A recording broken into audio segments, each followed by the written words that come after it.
Stadium మొత్తం అరుపులతో దద్దరిల్లుతుంది. కానీ stumps వెనుక నిలబడ్డ ఒక వ్యక్తి దగ్గర మాత్రం విచిత్రమైన నిశ్శబ్ద వాతావరణం. మ్యాచ్ నరాలు తెగి టెన్షన్లో ఉన్న అతని ముఖంలో భయం ఉండదు, అతని కళ్ళల్లో ఒత్తిడి ఉండదు. కానీ అతని ప్రెజెన్స్ స్టేడియం మొత్తాన్ని కదిలిస్తుంది. ధోని గ్రౌండ్లో ఉంటే మనం గెలుస్తామనే నమ్మకం ఆటోమేటిక్గా వస్తుంది. ఎందుకంటే అతను బ్యాట్తో మాత్రమే కాదు, తన మైండ్తో ఆడతాడు. ఎదుటి ఆటగాడు ఏమి ఆలోచిస్తాడు, అతను ఏ షాట్ ఆడబోతున్నాడు, అతని మైండ్లో నెక్స్ట్ మూవ్ ఏంటిది, ఈ విషయాలన్నీ అతనికి ముందే తెలిసిపోతాయి. ఎందుకంటే అతను గేమ్ ఆడు, గేమ్ను దగ్గరుండి ఆడిస్తాడు. ఈరోజు మనం అతని మైండ్ సెట్ని డీకోడ్ చేద్దాం.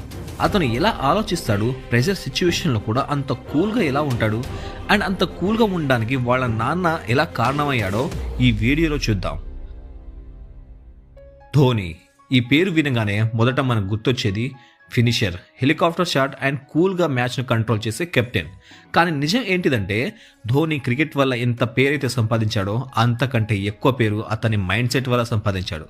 అతని ఆలోచన విధానం వల్ల అతని నిర్ణయాలు ఎందుకు తీసుకుంటాడో తెలిసిన వాళ్ళు అతన్ని దేవుళ్లా చూస్తారు. ధోనిని ప్రపంచం అంతా కెప్టెన్ కూల్ అని పిలుస్తూ ఉంటారు. కానీ చాలామందికి ఈ డౌట్ ఉంటుంది. ఒకవైపు మ్యాచ్ ప్రెషర్, చుట్టూ లక్షల మంది అరుస్తూ ఉంటారు, ముఖంపై కెమెరాలు వస్తూ ఉంటాయి. అయినా ధోని ఇంత నార్మల్గా ఎలా ఉంటాడు? ధోనికి ఎప్పుడు కోపం రాదా, ఫ్రస్ట్రేషన్ ఉండదా అని చాలామందికి డౌట్ ఉంటుంది. దానికి ధోని ఏమంటున్నారో మీరు వినండి. I feel equally frustrated. I also feel angry at times. I feel disappointed. But what is important is none of these are constructive. What needs to be done right now is more important than any of these emotions. So Dhoni ఏమంటున్నారంటే, నాకు కోపం వస్తుంది, frustrate అవుతాను, కానీ వాటి వల్ల ఏం ఉపయోగం ఉండదు.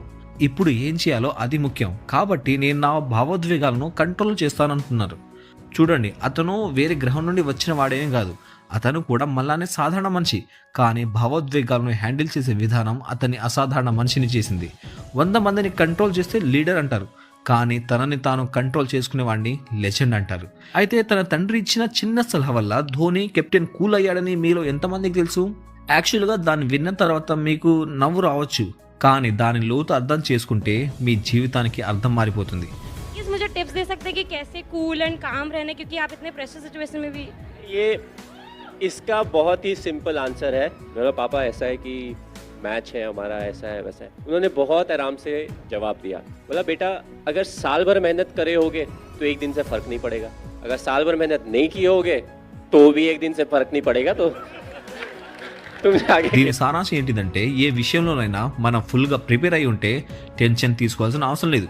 ఎందుకంటే మనం ఆల్రెడీ ఫుల్గా ప్రిపేర్ అయి ఉన్నాం. సో 1 బ్యాడ్ డే మన సంవత్సరం పాటు పడ్డ కష్టాన్ని వృధా చేయలేదు.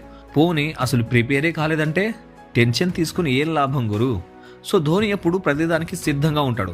అందుకే ఫలితాలు అతనికి ఎక్కువసార్లు అనుకూలంగా వస్తాయి. ఒకసారి ఈ క్లిప్ చూడండి. इस बात में बिलीव करता हूँ कि प्रोसेस ज़्यादा इम्पोर्टेंट है, क्योंकि प्रोसेस की वजह से आपको रिजल्ट मिलता है. रिजल्ट के बारे में सोचने से आपको रिजल्ट नहीं मिलता है.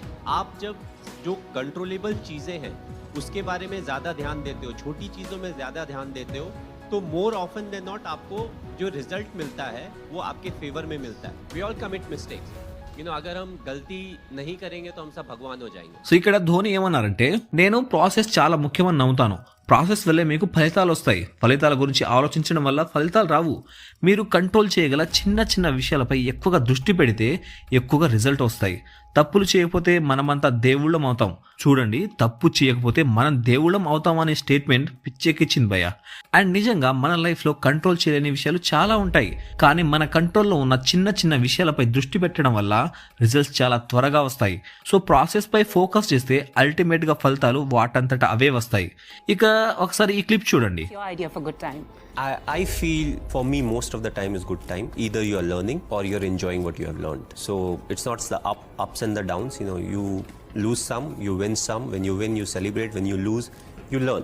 Either ways, I'm having a good time. అంటే గెలిచినా పర్లేదు, ఓడినా పర్లేదు, కానీ నేర్చుకోవాలి. అండ్ నేర్చుకోవడం కూడా ఎంజాయ్ చేయాలి.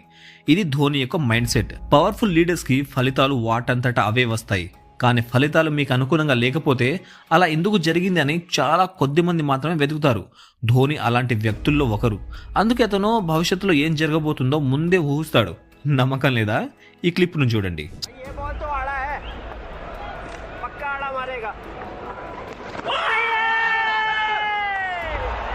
స్టంప్స్ వెనుక ఉండి కూడా ఎదురుగా ఉన్న ఆటగాడు ఏం ఆలోచిస్తాడు, ఎలా ఆడతాడని ధోని బౌలర్ బంతి వేయడానికి ముందే ఊహించేస్తాడు. దీని వెనుక సంవత్సరాల అనుభవంతో పాటు ఆ ప్రాసెస్ లో తన తప్పులు తెలుసుకుని వాటి నుండి నేర్చుకునే వైఖరి కూడా ఉంది. అండ్ సక్సెస్ అయిన వాళ్ళు ఎప్పుడు ఒక మాట చెప్తూ ఉంటారు, ఏదైనా చేస్తున్నప్పుడు ఫోకస్ చాలా ముఖ్యమని. ఫోకస్గా ఉండాలంటే మన జీవితంలో ఎలాంటి డిస్ట్రాక్షన్స్ ఉండకూడదు.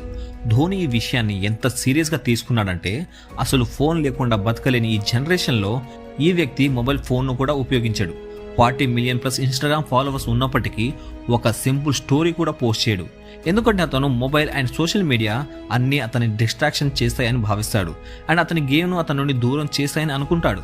సో ఈ స్థాయి అంకిత భావం చాలా తక్కువ మందికి మాత్రమే ఉంటుంది. అండ్ చాలా మంది క్రికెటర్లు తమ లగ్జరీ లైఫ్ స్టైల్ను సోషల్ మీడియాలో చూపిస్తూ ఉంటారు. కానీ ధోని గురించి ఏం చెప్పాడో ఒకసారి వినండి. There was no Instagram, there was no Twitter, nothing. Now a lot of people are worried about likes, followers, this, that, but that's not the core subject. As cricketers, we are supposed to try our best, to represent the country and do well. If we take care of that, the followers will take care of themselves, the likes will take care of themselves. So you always need to differentiate. And కొత్తగా ఏదైనా చేయడానికంటే ముందు మనం చాలా భయపడతాం. ఎందుకంటే అది మనకు చేయడం రాదని కాదు, తప్పు జరిగితే ఏమవుతుందో అనే భయం. దీని గురించి ధోని ఏమన్నాడో చూడండి. How do you keep yourself so cool? Very simple, don't think about the result. It's the result that puts pressure on us. What if this happens? What if we don't win the game? What if we don't get selected? But again, worry about the controllables, and whatever the controllables are, we take care of it, we'll get the desired result. If we don't get the desired result, we'll improve. మీ చేతిలో ఉన్న వాటిపై focus చేయండి. ఏదైనా చేయడానికి మన దగ్గర చాలా options ఉంటాయి. ఉదాహరణకు ఇంటి దగ్గర నుండి ఎక్కడికైనా వెళ్ళాలంటే బైక్, సైకిల్, కారు లేదా నడిచి వెళ్ళొచ్చు. కానీ ఎప్పుడు ఏది ఉపయోగించాలో మీకు తెలియాలి. ఈ ఇన్సిడెంట్లో ఒక రిపోర్టర్ ధోని అడిగాడు, లాస్ట్ మ్యాచ్లో హర్భజన్ సింగ్కు బౌలింగ్ ఎందుకు ఇవ్వలేదు అని. దానికి ధోని జవాబు నుండి అతని సెన్స్ ఆఫ్ హ్యూమర్కి మీరు సెల్యూట్ చేస్తారు. How difficult is it to not give the ball to Harbhajan Singh given he's a seasoned spinner? I have a lot of cars and bikes in my house. And I don't ride all at a time. ఇది కూడా ఒక quality. ఎప్పుడు ఏ వనరులను ఉపయోగించుకోవాలో తెలియాలి. Ground ఎలా ఉంది, ఏ batsmen కి a bowler సరిపోతాడు, spin ఆడాలా, fast bowling ఆడాలా అని ధోని తన గేమ్ ను మైక్రో లెవెల్లో అనలైజ్ చేస్తాడు. అందుకే అతని నిర్ణయాలు ఎక్కువగా సరైనవిగా ఉంటాయి. ఇతను ఇలా మ్యాచ్ ను చూసే విధానం మన జీవితాన్ని కూడా చూడాలి. చిన్న చిన్న డీటెయిల్స్ మీద దృష్టి పెడితే పెద్ద పెద్ద ఫలితాలు ఆటోమేటిక్ గా మన దగ్గరకు వస్తాయి. ఇప్పుడు ఈ వీడియో చూడండి, ఇది నాకు చాలా పెద్ద life lesson. A lot of times you're like, अरे ये तो बताने की चीज नहीं है, but in a team environment you need to say it because there will be a few who are intelligent who know and they'll be like, ये क्या बोल रहा है, जरूरत नहीं है. It's not for them, they can figure out. It's for the person who doesn't understand, but it's very bad to address it to only one person because then he knows अच्छा ये मुझे ही बोल रहा है. చాలా మంది లీడర్స్ ఫెయిల్ అవ్వడానికి కారణం వాళ్ళలో ఈ క్వాలిటీ ఉండకపోవడం. అందుకే ఇండియన్ టీం అంతా ఈ వ్యక్తిని ఎంతగానో గౌరవిస్తుంది. టీంలో ప్రతి ఒక్కరి ఇంటెలిజెన్స్ లెవెల్ వేరువేరుగా ఉంటాయి. ఇంటెలిజెంట్గా ఉన్న వాళ్ళకి ఇలాంటి విషయాలైనా గ్రహిస్తారు, కానీ తక్కువ ఇంటెలిజెంట్ ఉన్న వాళ్ళు మాత్రం వెనకపడతారు. కానీ లీడర్ యొక్క రెస్పాన్సిబిలిటీ టీంలో ప్రతి ఒక్కరిని కలిపి తీసుకువెళ్ళాలి. కాబట్టి మీరు లీడర్గా ఉన్నా లేదా లీడర్ అవ్వాలనుకుంటున్నా అందరినీ కలుపుకొని వెళ్లే యాటిట్యూడ్ మనలో ఉండాలి. అండ్ మనందరిలో ఒక కామన్ అలవాటు ఉంటుంది, రేపు ఏమవుతుందో ఏం జరుగుతుందో అని ఆలోచిస్తూ ఈ రోజు చేయాల్సిన పనుల్ని మర్చిపోతాం. కానీ ధోని ఫిలాసఫీ చాలా సింపుల్, ఈ రోజు చేయాల్సిన పని ఈ రోజు చేయి, రేపటి పని గురించి రేపు ఆలోచిద్దాం. అందుకే అతను స్ట్రెస్ ఫీల్ అవ్వడు. మ్యాచ్ ఏ దిశలో వెళ్ళినా అతను కూల్గా కనిపిస్తాడు. ఎందుకంటే అతని మైండ్ ప్రెజెంట్లో ఉండడానికి బాగా ట్రైన్ అయ్యింది. మనము ఇదే ఫాలో చేస్తే చాలా స్ట్రెస్ పోతుంది, ఫోకస్ పెరుగుతుంది అండ్ పనిలో క్వాలిటీ ఇంప్రూవ్ అవుతుంది. అండ్ ఇంపార్టెంట్లీ భవిష్యత్తు గురించి భయం తగ్గుతుంది. ప్రెజెంట్లో తీసుకునే చిన్న చిన్న స్టెప్స్ రేపటికి పెద్ద పెద్ద మార్పులు తెస్తాయి. అందుకే మన కెప్టెన్ కూల్ చెప్పిన ఫిలాసఫీ లైఫ్లో నిజంగా పాటించదగ్గవే. కానీ ఎంఎస్ ధోనిని క్రెడిట్ స్టీలర్ అని ఎందుకంటారు? తనకు అవకాశం ఇచ్చిన గంగూలీని, కెప్టెన్ చేసిన సచిన్ టెండూల్కర్ని, ఫామ్లో ఉన్న గంభీర్, సెహ్వాగ్, యువరాజ్ సింగ్ లాంటి ప్లేయర్స్ను జట్టు నుండి ఎందుకు తొలగించాడు? అండ్ 2019 వరల్డ్ కప్ ఓడిపోవడానికి ధోని ఒక్కడే ఇలా కారణమయ్యాడనే దాని గురించి నెక్స్ట్ వీడియోలో చెప్తాను.